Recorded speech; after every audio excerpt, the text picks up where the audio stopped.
Assalamualaikum dan selamat sejahtera. Hari ini kita akan belajar tajuk 1.2.1 iaitu masalah asas ekonomi.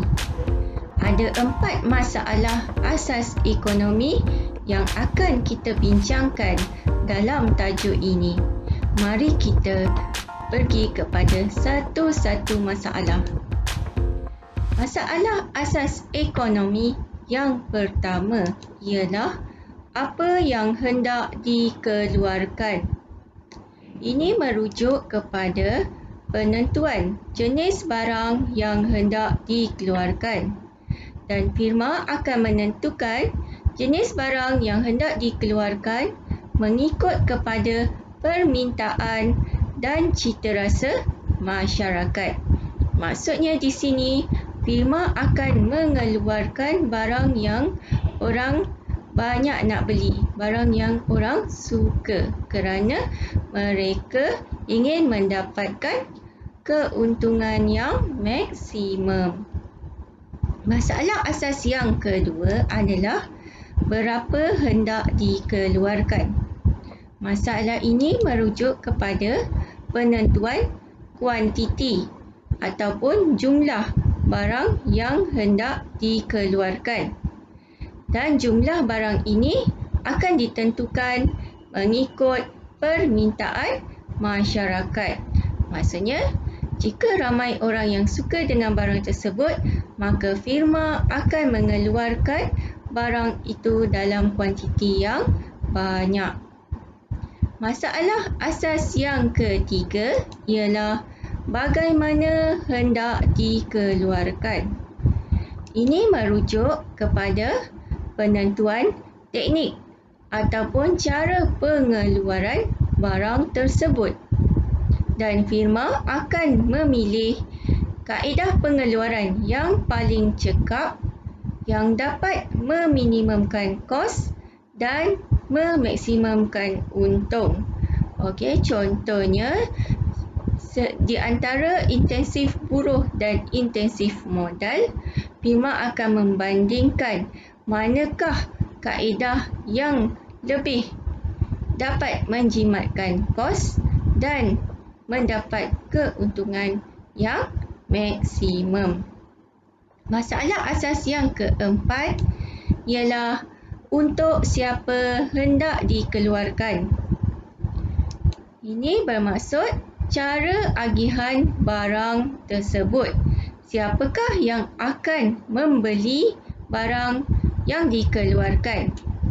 Dan ia akan ditentukan mengikut kepada corak agihan pendapatan dan juga kuasa beli masyarakat. Okey, jadi di sini contohnya katakan pakaian. Okey, pakaian tersebut hendak dijual kepada siapa? Lelaki atau perempuan atau kanak-kanak, remaja dan dewasa. Dan pakaian juga ada banyak jenis, kategori dan kualitinya. Jadi bagaimanakah kualiti pakaian yang hendak dijual? Jadi dia bergantung kepada kuasa beli masyarakat dan pendapatan masyarakat. Sekarang mari kita tengok contoh soalan bagi tajuk ini. Soalannya adalah maklumat di bawah berkaitan dengan keluaran produk syarikat Fiona Sendirian Berhad.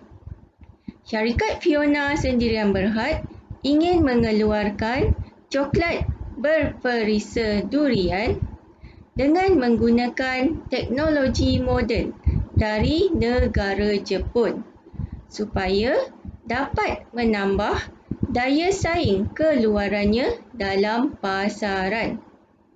Terangkan masalah asas ekonomi yang telah diselesaikan oleh syarikat Fiona Sendirian Berhad. Kita tengok contoh jawapan. Masalah asas ekonomi yang telah diselesaikan ialah yang pertama, apa yang hendak dikeluarkan, iaitu syarikat Fiona hendak mengeluarkan coklat berperisa durian. Yang kedua, bagaimana hendak dikeluarkan? Di mana syarikat Fiona akan menggunakan teknologi moden dari negara Jepun. Kita tengok pula contoh soalan yang kedua. Sekarang kita gunakan soalan yang sama. Tapi, terangkan masalah asas yang belum diselesaikan oleh syarikat Fiona. Jadi, tadi kita telah belajar ada 4 masalah asas ekonomi. Yang telah diselesaikan ialah apa dan bagaimana.